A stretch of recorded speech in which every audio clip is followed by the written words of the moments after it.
इंसान ये तसव्वुर करता है कि पहले मुसीबत आती है। नहीं, मुसीबत बाद में आती है किसी चीज के नतीजे में। मैं आपको एक सवाल पूछता हूं कि मच्छर के काटने पर मलेरिया होता है। अगर आदमी की शुगर बढ़ रही है तो किसी बदपरहेजी की वजह से उसकी शुगर में इजाफा हो रहा है। इसी तरीके से आप देखते चले जाएं कि हर मर्ज का कोई ना कोई रीजन, कोई ना कोई सबब हुआ करता है। बगैर किसी सबब के इंसान किसी बीमारी के अंदर, किसी तकलीफ में मुब्तला नहीं होता इल्ला माशाअल्लाह। कुरान ने मुसीबतों के हवाले से फरमाया, मा असाबका मिन मुसीबतिन फबिमा कसबत ऐदीकुम। जो मुसीबतें तुम्हें पहुंचती हैं वो तुम्हारे हाथों की कमाई है। वयाफू अन कसीर, और बहुत सारे गुनाह तो अल्लाह यूं ही माफ फरमा देता है। तो यहां से ये बात वाज़ेह तौर पर समझ में आई, मुसीबतें किसी सबब से आती हैं, किसी वजह से आती हैं। हम उस वजह को तलाश नहीं करते, मुसीबत को कोसते रहते हैं और मुसीबत का मातम करने की कोशिश करते हैं। आज अगर उम्मत मुस्लिमा तबाही और बर्बादी की शिकार है, आज अगर उम्मत मुस्लिमा बेचैनी और बेकरारी की शिकार है, आज अगर उम्मत मुस्लिमा कामयाबी और कामरानी से कोसों दूर है, और आज अगर उम्मत मुस्लिमा कल्ब के इस्तिराब की वादियों से गुजर रही है, तो उसके कई असबाब में से एक सबसे बड़ा सबब यह है कि उसने अपने रब के इरशाद की परवाह नहीं की और उसके रसूल सल्लल्लाहु अलैहि वसल्लम के फरमान की परवाह नहीं की।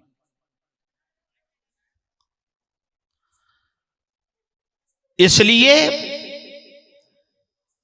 कि अगर मुसलमान ये कहता है कि लोगों के दिलों में अब मुसलमानों के लिए नफरत पैदा हो गई, लोगों के दिल मुसलमानों के सिलसिले में खराब हो गए, तो मैं आपको एक अजीम कुरानी नुस्खा अता करता हूं।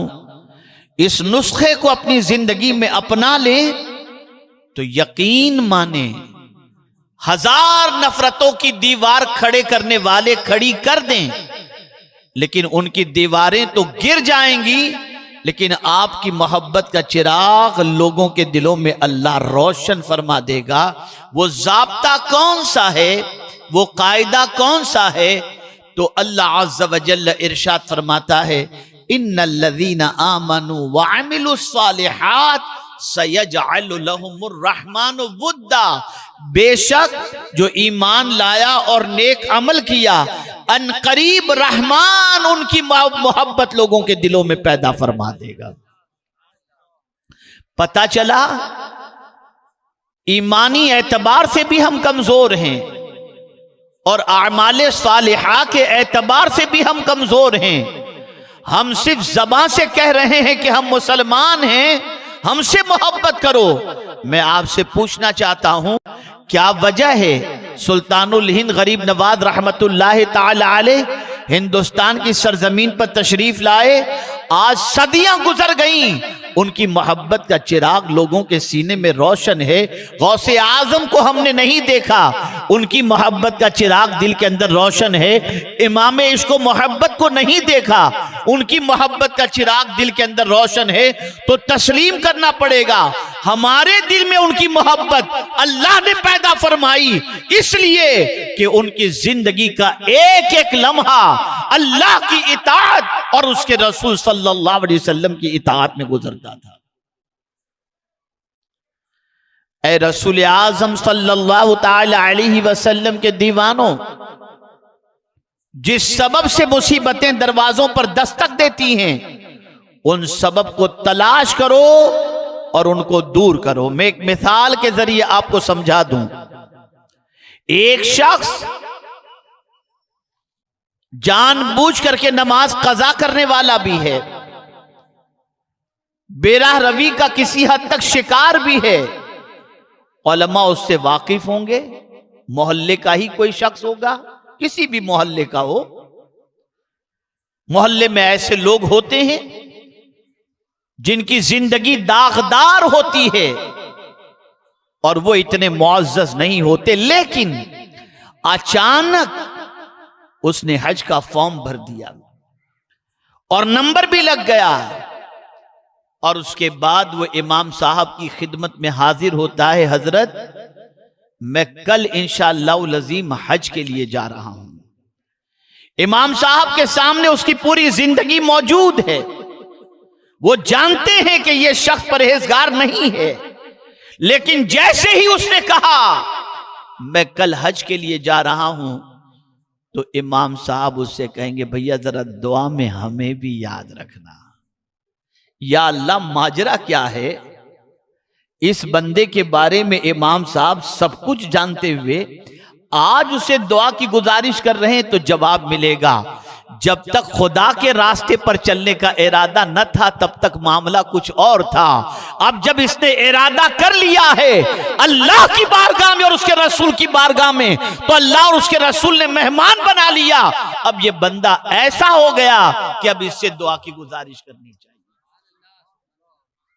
हम भी अगर अपना चेहरा गुनाहों से फेर कर अल्लाह की तरफ कर ले, उसके रसूल सल्लल्लाहु अलैहि वसल्लम की तरफ कर ले, तो हमारा वकार भी बढ़ जाएगा और हमारी इज्जत भी बढ़ जाएगी। ऐ रसूल आजम सल्लल्लाहु अलैहि वसल्लम के दीवानों, आज उम्मते मुस्लिमा जिस कर्ब की वादियों से गुजर रही है, शिकायत तो करती नजर आती है, इलाज करती नजर नहीं आती। कभी हमने इलाज की तरफ तवज्जो दिए?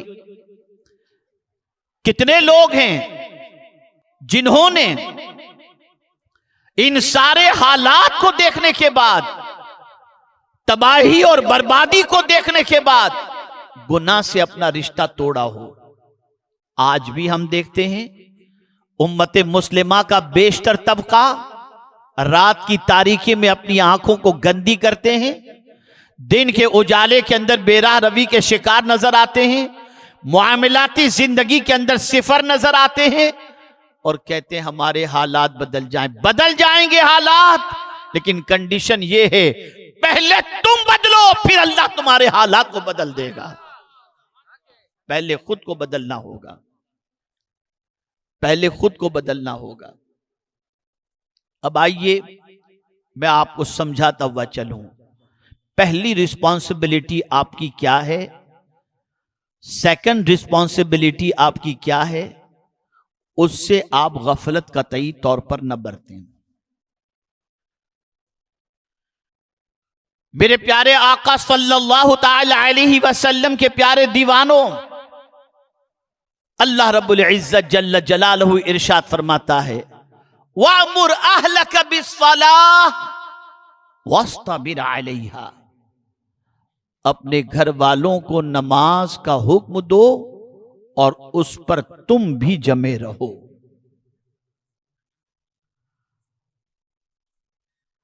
आज हमारी पोजीशन यह है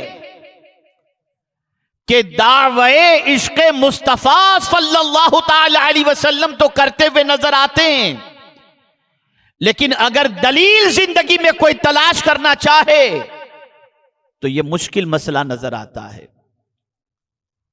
मेरे प्यारे आका सल्लल्लाहु ताला अलैहि वसल्लम के प्यारे दीवानों, सहाबा की जिंदगी देखो, ताबईन की जिंदगी देखो, औलियाए कामिलीन की जिंदगी देखो। उनकी जिंदगी को देखकर दिल के अंदर हुजूर सल्लल्लाहु अलैहि वसल्लम का इश्क अंगड़ाइयां लेने लगता था। उनकी हयात तैयबा को देखकर मदीने के ताजदार सल्लल्लाहु अलैहि वसल्लम के रास्ते पर चलने का जज्बा पैदा होता था। लेकिन आज उम्मत मुस्लिमा की चाल भी बदल गई, हाल भी बदल गया और ढाल भी बदल गई। आप जरा देखिए और अंदाजा लगाएं। अल्लाह फरमाता है अपने अहलो अयाल को, अपने घर वालों को नमाज का हुक्म दो। मैं आपको रसूल आजम सल्लल्लाहु अलैहि वसल्लम का इस उम्मत से कितना प्यार है उसके बारे में बताऊं। आकाए करीम सल्लल्लाहु ताला अलैहि वसल्लम इस उम्मत से जितनी मोहब्बत फरमाते हैं, एक मां भी अपने बच्चे से उतनी मोहब्बत नहीं करती जितना हुजूर अपनी उम्मत से मोहब्बत फरमाते हैं। एक बाप भी अपने बच्चे से उतनी मोहब्बत नहीं करता जितना हुजूर सल्लल्लाहु अलैहि वसल्लम अपनी उम्मत से मोहब्बत करते हैं। मैं आपको बताऊं, एक बच्चे की तकलीफ पर